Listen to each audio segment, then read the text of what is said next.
Ben Simmons speaks, and what he says about playing himself last season, how that would go. Does that mean he's going to stick around in Brooklyn or get traded? All that, and we look at Canadian dominance at FIBA World Cup. It's all right now on the Locked On NBA podcast.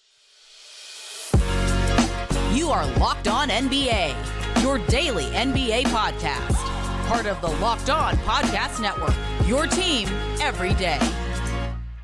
Hey, welcome back to the Locked On NBA podcast, right here in the Locked On Podcast Network. Thank you for tuning in, watching, listening every day, Monday through Friday, right here. And on Wednesdays, it's us, part of the rotating cast of characters. I'm John Karalis, at John_Karalis on Twitter. I'm host of the Locked On Celtics podcast. And I'm Jake Madison, host of the Locked On Pelicans podcast. You can find me on Twitter. It's at Nola Jake. I'm excited, man. We've done like every show this off season so far. Yeah, I think we just keep getting stuff. It's been no matter what. Even in August, at the end of August, what do we get? Ben Simmons dropped in our lap. It's just, I don't know. We're lucky. We're almost as dominant here as the Canadian men's basketball team. Are you going to do the accent? The third segment. Yeah, dominating the basketball, eh? That's terrible. I don't know very many Canadians, but that sounds about right to me. It's a polite accent. I watched a little Second City when I was growing up, so I get a little bit of it. Ben Simmons dominates the podcast over the first two segments. We'll talk about whether he's going to stick around in Brooklyn and all of that stuff, but let's just dive into this. He talked to Mark Spears, Andscape, and he is like the PR machine is in full effect right now, Jake. There have been tweets of him like, oh, he's looking good, he's feeling good. In this interview, multiple times, he said, I would kill the quote, the version I am at now. If I was playing against myself from last season, I would kill him. That's how I feel. The PR machine is in full effect that Ben Simmons is back. He's going to be ready to play, and he's going to be ready to play at his previous all-star level. Look, I think you can get there. Like, I was just looking at a quote from the article too that I want to hit on in a second here, which is why I completely spaced there for a moment. I think you can get back there. This is a talented dude, right? And sometimes you see these guys, just it takes a year or two to kind of just fully get back to where you are. And this one, he talked a lot about how, and it maybe is a little bit of PR too, because they completely kind of omit something from this article that I think is important, or this interview, right? And it's saying, he just needed to kind of do what it was to get healthy. And all of the struggles that he's had recently were him just due to not being healthy. Okay, like, sure, if you're healthy, that's great. But wasn't kind of the mental health a big component of all of this and the struggles that he had and part of wanting out of Philadelphia? And they don't talk about that in this. I literally just Googled mental, like Control F in this article here, and you don't have much of it. And like, that was a huge aspect of it. And until that also gets correct, like, cool, get all the physical stuff there, but if you're going to pass up layups, and him passing up layups was not due to a physical ailment, I don't think. That was him not trusting himself and not having that confidence there. And they talk about him getting his swagger back, but there's a difference between those two things, I think. So yeah, get right, get healthy. I think he's capable of doing that, and he has the ability to be what he once was, but you're missing the key other side to this, I think. Yeah, and that's an interesting omission, because right? I don't think Mark Spears would just be like, oh yeah, you did say mental, like, he knows all of that stuff. That screams to me that they said, look, Ben doesn't want to talk about the mental health stuff. Yes, I agree. That I don't know. I'm just guessing. But I know Mark Spears, and he's a Hall of Famer for a reason, and it's not because he forgets elements of stories. So there has to be something else here. And if that is the case, then it doesn't tell me that Ben Simmons is ready. Because if you're ready, then you're talking about all of it. You got to say, yes, I have been dealing with that. Yes, that was a hurdle that I had to clear. And I'm glad that I had the time, whatever it is. that is something that should be addressed. And especially now, I'm a big mental health advocate. I think you are. Yeah. When people talk about their mental health struggles, when it's out there, it's important to follow up and to be the shining example. We say, hey, look, you know what? I'm a professional athlete and I had to go through therapy, and it was part of the reason why I wasn't who I am now. And it did help, and you can get help. And there is, I believe, a responsibility on the player to kind of address that. So I'm with you that omission is glaring. So they mention it like right at the end, and it's almost like a throwaway. And that's what's so weird about it, right? The question is, in terms of mental health, where are you with that? Is there anyone you're still talking to, or what are you comfortable sharing on that? And the answer is this, and it's quote, everybody just got to work on themselves. That's just life. Everyone goes through different things. I think I've done a good job on doing that and just doing what I love, basketball, and getting back to that. Like, no. At least it's acknowledged, but like he's spoken much more openly about this in the past, in the recent past, since COVID. So it's very strange that this kind of gets swept under the rug to me. And that's where it feels like it's PR, right? Like this is where it feels like it's kind of manufactured of, look at me, I'm like very good. And all of my struggles were nothing like that. It was just physical. So everything's fine now. And let's forget about that and move on. And I get wanting to move on, and that's in the past, right? And focusing on the future. But I don't know, like something, I don't want to say it feels fake. That's not the right word for this. And I wouldn't want to use that in this context, but there's like something that is just so artificial about this that I don't know. Like I get a weird feeling. It's a PR blitz. It's a PR blitz. That's what it is, right? That's what it is. This is the Ben Simmons camp saying, hey, don't forget about this guy. He's still in his 20s. He's still, obviously his body looks to be in great shape. He's out there shirtless all the time. Shirtless Ben Simmons photos is not like that. That's like a category of basketball photos.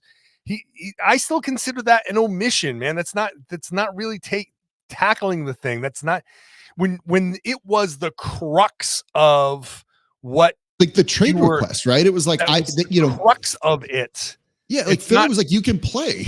Like, you're good. Go out there. And he was like, oh, I can't report to training camp because I'm not in a good space mentally. Like, we were worried if he was going to sit out the season or something like that. And it was like, they did this with Zion in New Orleans too, when he didn't play in the play-in tournament earlier. And you get like, everyone's trying to put so much PR out there. And you're like, all of this contradicts one another. Can we get to the truth a little bit of it? And like, here's them trying to be like, this is the truth. And it's like, no, this flies in the face of things that we had seen before. So I can't trust this either. And so you just kind of get nowhere with something like this. Look, I'm happy that he's healthy. I would love to see him out there like doing Ben Simmons things, right? Defensively, even if he can't shoot, he's a monster defensively and he can pass the ball. There's a place for those type of guys in the league. Maybe not at his salary in certain, levels of what he's making, but I don't know. There's a spot for him no matter what.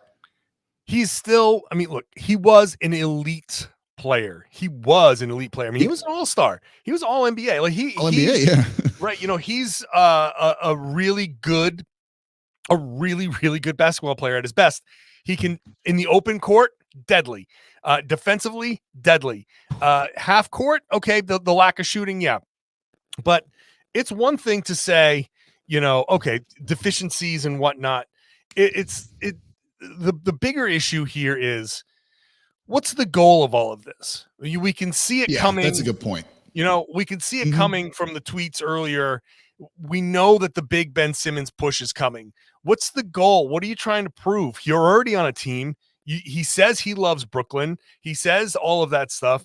What's he trying to do? If you're just perfectly happy and you're perfectly healthy, then why start pushing this PR blitz? Is it? I really honestly money. I don't know. It's a good question, right? That's kind of one of those things you always got to look at with, when people act in a certain way of like, what's the goal here? What's the end game? What are they trying to accomplish or hoping to accomplish, I should say. And I don't know here, actually. That's like a great point. So, okay. I've got it. Okay. I think I can see what it is. And it's hit on in this article, right? Although I don't think you need a big PR push to do this. Is this about him trying to make the Australian national team for the Olympics next year? Like, would he have any issue making that team in the first place? He says in this interview that it's like, I'll even let you break the news. I want to play for Australia in the Olympics. He's never really played for the national team before. Sure. That's been a big point of contention. Is this starting the PR push for that right now? Because they're not horrible in FIBA. The that shouldn't be, because the PR push for that should be going out and playing well. I agree with that. Like, you have a good season in the NBA and they go, yes, we want him to play. Well, yeah. And the rosters are going to turn over a little bit too, because the Olympics, I think to a lot of these countries, it matters more trying to win that gold medal. So like USA is going to bring a stronger team than they have in this right now, I think. So yeah, I don't know. Like he shouldn't have an issue making the team, I think. I don't know. Maybe that's my guess. Well, yeah. Well, let's hold on for a second. Let's talk about that in a second. Because we're going to fold that into the real or fake question about Ben Simmons being traded. We'll talk about that in just a second. First, today's show is brought to you by our good friends at FanDuel. FanDuel is America's #1 sportsbook, and man, does FanDuel have an offer for you as the NFL season gets ready to kick off. New customers, if you're not on FanDuel yet, this is a great time because you get $5. You bet $5 and you get 200 in bonus bets, guaranteed. Doesn't matter what happened. Doesn't just bet the $5. 200 shows up in your account in bonus bets. Now, if you're already on FanDuel, you say, hey, that's not fair. I need to get something. Yeah, you're right. And you do get something. You bet $5, you get $100 off NFL Sunday ticket from YouTube and YouTube TV. So you get a little bit of a deal there as well. Now is the best time to join FanDuel. The app is easy to use. You can bet on everything, spreads, player props, futures. It's all there. So visit FanDuel.com/locked-on. You got to visit FanDuel.com/locked-on. Very important that you go there and kick off the NFL season with an offer you just don't want to miss. FanDuel is an official partner of the NFL. And I just ask you, if you're going to bet, please gamble responsibly. Thank you for making Locked On NBA your first listen every day. Check out Locked On Fantasy Basketball. Jake, I'm not into the fantasy basketball anymore because of my job. But I know that if I got back into it, all I got to do is watch Josh Lloyd do his thing. I probably don't even need – I just listen to a Josh Lloyd podcast, do what he does. I don't have to worry about it. And that's literally what I do. And I'm in like the postseason and doing well. And I'm in a pretty intense league with some like other NBA people, right? Like everyone knows their stuff. And I do pretty well in my league every single year. And the only thing I pay attention to is Josh Lloyd. Yeah. So check Josh Lloyd out wherever you get your podcast, listening to it or watching it on YouTube. All right, Jake, the Ben Simmons stuff, it's very interesting. Like I said, and one of the things that came up is he was asked, KD, Kyrie, both asked out of Brooklyn, why didn't you? And he says, I love Brooklyn. I don't have an issue with Brooklyn. But if you were to be traded, where would it be? Go back to Philly, he said. Brooklyn is in an interesting place. And I don't know what their goal is going to be. They're kind of in a position to be decent, but they're also in whichever way they go, they can kind of pick their own lane. If they wanted to continue maybe rebuilding, Ben Simmons, if he plays well, could be part of that plan. Now, if he doesn't play well, then, whatever, you're stuck. But the question here, I guess the question baked into this question is whether you think he will play well or not. Ben Simmons, real or fake, Ben Simmons is going to be traded this season.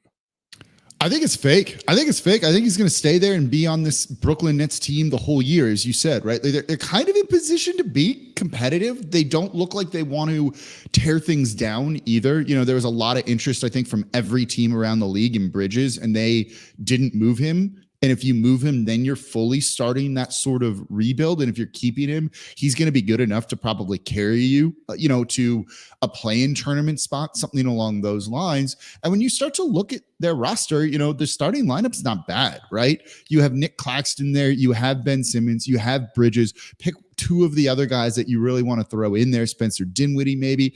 I don't hate the roster that they have and what they're capable of doing, and I think they're fine trying to be competitive. So Ben Simmons, if he's as healthy as he's saying, And let's assume the mental side of everything's right too. Like, I think probably he's kind of a big part of that. He's their point guard in a sense. So I think that's a guy that they're going to want to end up keeping. And then the other side of it is he makes $37 million this year. Yeah. Like, you know, that's kind of going to prevent, I think, a lot of teams from trading for him. And I think that's going to be a bit of an obstacle given the recent history. You know, there have been teams that are even worried about trading for a guy like Zion Williamson, from the experience that I've had talking with folks around the league and down here in New Orleans, because of the injury history, right? If you don't want to trade for Zion, you probably don't want to trade for Ben Simmons, I think, at that amount of money. So I think it's those two circumstances are going to kind of just conspire to keep him there. They're going to be good enough, and you're just not going to find anyone. It is interesting when he's like, I don't want to be traded from Brooklyn, because, yeah, you probably can't pull that kind of demand again after you've not really played well for the past couple of seasons, and you're not Kevin Durant or Kyrie Irving or James Harden, right? Yeah, no, he has no leverage or anything like that. He's kind of done as far as the leverage thing goes. He's not only under contract this season, he's under contract next season as well for $40 million. Mm-hmm. And that's the last year of his deal. That's the last year of his deal. I don't know how tradable he really is. He's going to have to be really good. He's going to have to be really, really good for a team to say, okay, we'll match that and take that other contract. It could be a surprise trade though. I mean, could a mid-level team, could some team that's kind of meandering around the middle of the pack and maybe it's a desperation move for, I don't know, pick a team out west. Yeah, I want to say Dallas so bad. I want to say Dallas so bad. But what about the LA Clippers? I don't know if they could put a thing together. You know, I mean, in theory, if they don't get Harden, they could probably put a package together for Ben Simmons, right? Yeah, he makes about the same amount of money as Harden does. He makes a little bit more, I think, than Harden does this year. So, conceivably, yeah, you know, could the Lakers go and try and get him in and build a package that brings him in, assuming he's playing well, right? Which is kind of the key to all of this. Chicago as a Lonzo replacement. I mean, he's kind of Lonzo light without the shooting, you know. That's actually not a bad idea. Chicago could be. Were you on the group text last week after we talked about Lonzo Ball and talked about the Bulls being like the landing spot for? I missed out. I think it was in one of our locked on things, and then when I came up with like Chicago as the landing spot for Harden for DeMar DeRozan, and apparently Locked On Bulls has been talking about that for weeks. Oh. So I thought pretty smart if I came up with that, and like the guys who cover the team are like, yeah, this works. We would do this. Sure. Sorry, well, now if you can't get James Harden, you go for Ben Simmons. I can see a team kind of in that desperation mode. Maybe. Yeah, no, I could. You know, but you know, there are obvious setbacks there or things holding them back. So say he's playing like relatively well, right? Like borderline all defensive team. Like, let's not put him on an all NBA level, but he's dishing out assists. He's scoring like just enough, still has no shooting. You're going to have to to get him with the players to match $37 million. You would need to give up 2 first-round picks in something like that, I feel like. And Brooklyn? It's like, no. The team trading for him, I think, would need to give up picks for Ben Simmons. So you're saying that the team trading for Ben Simmons would have to give up players to match the salary and picks. Those players aren't going to be good. Well, I mean, I guess it depends on who the players are. You know, a player that makes enough money to match Simmons' salary has to be somewhat. I'm going to look. At some of these multiple players. I'm going to look at some of these salaries there in that $37 million range. Pascal Siakam. I don't think that's going to work. But Siakam has. I don't know what the way I'm thinking of it. If it's one of those kind of like middling teams, they're going to need to give up multiple. Tobias Harris, if you want to send him back to Philly. Drew Holiday, if you want to send him to Milwaukee. The Drew Holiday thing is interesting in Milwaukee because he's got a player option next year for $39 million. I think Milwaukee's gonna have to trade Drew Holiday anyway, but they're not going to do it for Ben Simmons. It's the same money that comes in. Guys who make similar money, McCollum, Harden, Garland, Morant, Zion. McCollum's an interesting one. If you put Ben Simmons on the Pelicans, you need to give up picks there. I think I think New Orleans would have to give up picks, but you could do it, say, almost straight up CJ for Ben Simmons and like 2 Pelicans, or they have Bucks picks too. I don't know. That's kind of intriguing. Ayton in Phoenix, you get off that contract a year sooner. Gordon Hayward, just to throw another. I mean, if the Hornets wanted to just dump Hayward and they didn't care about the money, that could be a place that he goes. But that's kind of it as far as places that could match the salary. So Zach LaVine on the higher end is tradable. That's it. So not many options. Not many options as far as. So I'm gonna say it's fake. That he's gonna. It's just I don't think you can make the money work. He's gonna end up being a guy that for 2 years stays in Brooklyn and ends up becoming an unrestricted free agent, and then gets mid-level money the rest of the way. And then he almost like Jeff Green goes from being overpaid to like paid fairly by going into the mid-level money, and getting like $10 million or $12 million a year. Yeah, say he gives you his production from like his 2 best years, right? If you take an average of 2018, 2019, 2020, when he was pretty good, and that's a dude who's 16.7 points per game, 8.4 rebounds, 7.8 assists, 1.7 steals. I don't know. That dude's worth $37 million to me, probably with the defense that he gives you. Like if he plays at his level, like I don't hate his contract for him. If he returns to absolute perfect Ben Simmons form. It's a long shot, fair enough when you phrase it like then that. Yes, because that's what gave him that contract. My question is, can he ever return to Ben Simmons of like dominant era Ben Simmons? I don't know that he can, right? And it's not, I'm not like being, I'm not talking out of turn here. I don't think anybody can sit there and look at what he's been over the last couple of seasons and say, yeah, I feel comfortable saying he has the ability to reach that level.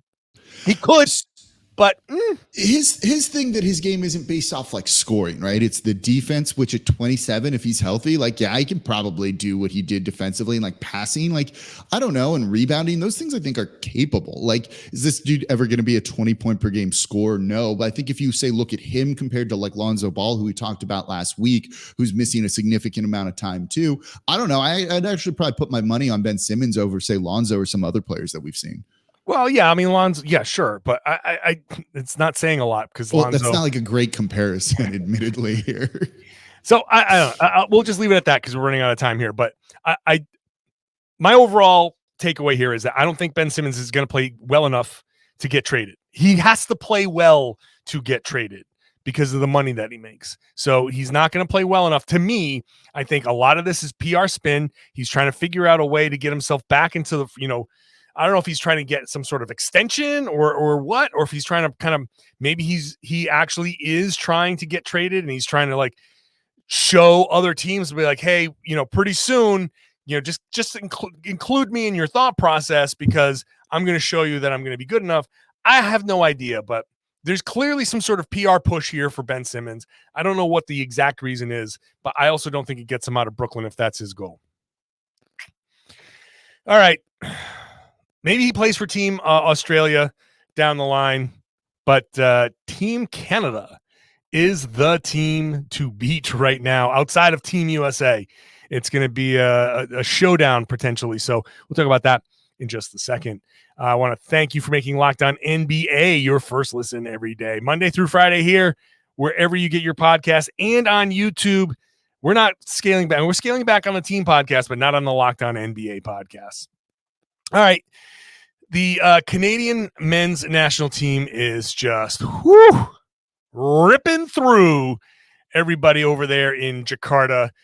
They beat Latvia 101-75, yet another rout to finish 3-0 in the group. It's the first time they've ever finished on top of a group undefeated in a World Cup. They are a +111 +111 in the 3 games. The point differential is just kind of jarringly great. Now, they beat France, who just didn't give, didn't care at all about showing up in this tournament. They beat Lebanon, who, sorry, not a great team, and Latvia, who, nice story, nice comeback in against, was it Japan? Or no, it was I forget who it was against, but regardless, nice comeback, nice story. They advance, but they just got roasted.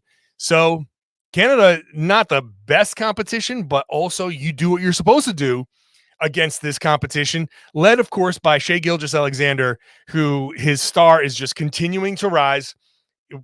This is a guy who could be, he's in the MVP, kind of early MVP. Hey, watch for this guy conversation.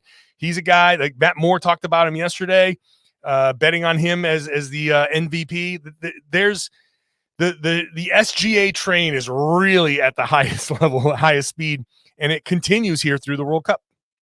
Look, you could argue he's the best player, like the second best player in the tournament so far. Like, I think you can easily say it's him. He completely took over a couple of games, and you see him just like explode. Him and Luka. Yeah, it's him and Luka, right? He had 27 points in that win over Latvia, and that was, Latvia was beating him by 10 in the first quarter. They really struggled there, and it was kind of surging with him. So they have kind of the NBA star power to go out and win games. You have the right kind of role players on this team as well. It's just like, I don't know, like their talent level is like just solid, right? Like that's the way I kind of view it. It's not as like, say, star laden, depth laden as like the Team USA is, but you have guys that are playing together very well. You have a good coach and NBA coaches, right? On here, Jordi Fernandez, who's an assistant on the Kings, is their head coach. Nate Bjorkgren, former NBA head coach, is there too. It's just like a well-oiled machine, it feels like, right? Like you built the right kind of infrastructure around this team and you're seeing them take off. And also they're doing this without Jamal Murray, which is pretty impressive to me as well. Like imagine if he was there with them too. So and Andrew Wiggins. No Andrew Wiggins. Yeah, that's either. a great point. Like they're good. Like this is a really good team, I think. And when you look at them, they've been the most impressive team in the group stages thus far, even if the talent that they've been playing isn't exactly there. I think this is kind of like finally a realization, like we're beginning to fully realize the full power of Canadian basketball, because they've had some issues, injury issues. They've had some bad luck. They've had some, poor performances. I think we've been sort of waiting for the Canadian men's basketball team to kind of show out a little bit. There is a ton of talent coming down from Canada and dominating in the NBA. There's high level, there's mid level, there's lower level, there's every level of NBA player, obviously led by SGA, but and Jamal Murray, and like Wiggins has redeemed himself in recent years. There's the Olympics next year are going to be really interesting. And they'll have Jamal Murray and Wiggins on that team too, right? Yeah, they're just only going to get better here. Yeah, the full power. It's like the Death Star when it's full power, fully operational. You're like, oh damn, this is actually it's a team that I think can beat this current the FIBA World Cup US men's national team. Sure, like, that is going to be a tough game if these two teams meet. Now, could it beat the full Olympic team with everybody out there? Devin Booker, Jason Tatum, whoever else you throw out there, like could Canada beat this? It's still be a pretty good game, but I still think that Canada might be a little bit behind the US, but they're right there. And it's about time that Canada started to like rise and join the rest of the, France historically, Spain historically, Greece, Argentina, like those teams where you say the country's name and you go, oh yeah, that's a good basketball team. Like it's about time we get to say that about Canada. Oh yeah, it has. And you said it earlier, right? Like they've been trying to kind of get to this point. It feels like they've been working towards this for a while now. They've had to go through some frustration, some disappointments, and then like now all of a sudden it's really clicked and come together, and you're like, okay, good job. You're realizing your potential here, and we're all happy for you. I agree, though. The Olympic rosters are going to have more NBA talent. The U.S. team is going to be better than it is right now, and I don't even think the U.S. is particularly great, right? Like it's kind of that second unit and star power at times that's been carrying them, I feel like. And Canada's in moments like that. Again, that first quarter against Latvia when they were losing wasn't great, but you then see them lock down defensively, force you to play one-on-one against all of them. And they have some very good defenders on this team and guys with a lot of length, guys that have good chemistry on that side of the ball too. And it just shows you what they're capable of. Like they've been legitimately, to me, very, very fun to watch, I think. And I'm like, I don't know. I've been enjoying FIBA and getting some basketball during all of this time. A little taste. It is always interesting to see these teams play and the difference in style. Guys were talking about this on yesterday's show, the difference in style and how that shows up and how some guys can handle it and some guys can't, Yeah. Brandon Ingram. Thanks. Yeah. that was the Tuesday topic. But yeah, it's fun to see the guys that can handle this level of physicality, this level of play, and what they can bring back to the NBA with them. No, I loved it. And look, they were eye-opening when they completely smoked France in that first game. And France is like one of those teams that everyone's about France, though. Like, did they go in there saying, like, we're already in the Olympics? Like, yeah, they're already locked in. Who cares? Like, I know that I don't think they lost by 30. Is that what it was? Yeah, Canada beat them by like 30. They keep getting destroyed. Like they just won. They just beat somebody. I didn't even remember who they. They didn't beat Canada, and that's kind of the key thing. No, they got destroyed. Canada beat them 95-65. That was eye-opening to me in that opening game. Like that was one where you're like, oh wait, what? Like that just happened. France, who finished with the silver medal last time around. Like that's kind of a. Like that's the one where you like announce yourself, right? Like we are here with that like opening night win in a dominant fashion over a good team. And it's like, oh, maybe they're good. I don't know. Maybe I'm just like in too much of an NBA mindset where I just think France you also don't like Rudy Gobert. No, I don't like Rudy Gobert very much. I wouldn't have him on my team. I wouldn't be paying him. I wouldn't be paying him what he's getting. But point is like, you love Evan Fournier, right? Oh, big Evan Fournier fan. Maybe you just got a bias against France here. Do I not like French people? No, I like French people. I'm not. How do you feel about Nick Batum, John? I like Nick Batum. Okay. I like Nick Batum. Who else? Gershon Yabusele. Huge Gershon Yabusele fan. I love Gershon Yabusele, man. That dude had the 3-point arrow and then dab. Like that was his celebration. Like, how can you not love that guy? I love Gershon Yabusele. Glad you like one guy on the France team. At least two. But I just don't think that France came in thinking like they were taking this very seriously. They already had the Olympic spot locked up. I don't know. Like why would Rudy Gobert go bust his ass here when you've got the season coming around the corner? Like he probably was like, let me go half speed and see what we can do. I know there's national pride and it's different on that stage, and maybe I'm completely wrong, but a lot has been made about France just getting embarrassed in this, and I just kind of feel like, I don't know that they even cared so much. I think they're just like, we'll just regroup and we're going to the Olympics anyway. Who cares about the FIBA World Cup? We're not going to kill ourselves for that. But anyway, I don't want to take that take away from the Canadian dominance of their never mind. Canada's a good basketball team. There we go. Canada's good, right? Canada's good. We love Canada. One of my favorite Simpsons lines is when Bart goes into the it's when Homer goes to work for Scorpio in the and so Bart goes into the school and they put him in the remedial thing, and so he's in the remedial class and he turns to him, what did you do to get in here? And he goes, I'm from Canada and they think I'm slow, eh? That's one of my, and his name's Gordy. So that's it. I'm done. I stopped. My brain stopped working about 4.5 minutes ago. So yeah, I kind of derailed us with just naming players on the France team. My bad. It's your fault. Let's talk about, it's just one of those things. Dudes love to sit around and name other dudes on sports teams. And That's right. Go in a circle saying names. And I just started doing that by myself. So I'm going to end this podcast and say thank you all for listening and for watching. And on Wednesdays, we're your normal hosts. I'm John Karalis, on John_Karalis on Twitter. I'm the host of the Locked On Celtics podcast. I was like, I know you know what you host. Were you trying to give me a cue to talk instead of you saying your name? And it was like, nope. Jake Hugo. I just am. I'm playing like I'm right now. I'm podcasting like I'm a member of the French national basketball team. There. Oh, wow. Way to bring it home there. I'm Jake Madison, host of the Locked On Pelicans podcast on Twitter @NolaJake. Thank you all for watching. Thank you all for listening.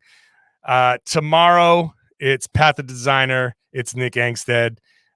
Make sure you're listening. Make sure you're watching. Make sure you are in the comment section. Let us know what you think. And I would love it if you share the podcast, spread the word, tell everybody they should be listening to and watching the Locked On NBA podcast right here in the Locked On Podcast Network. Your team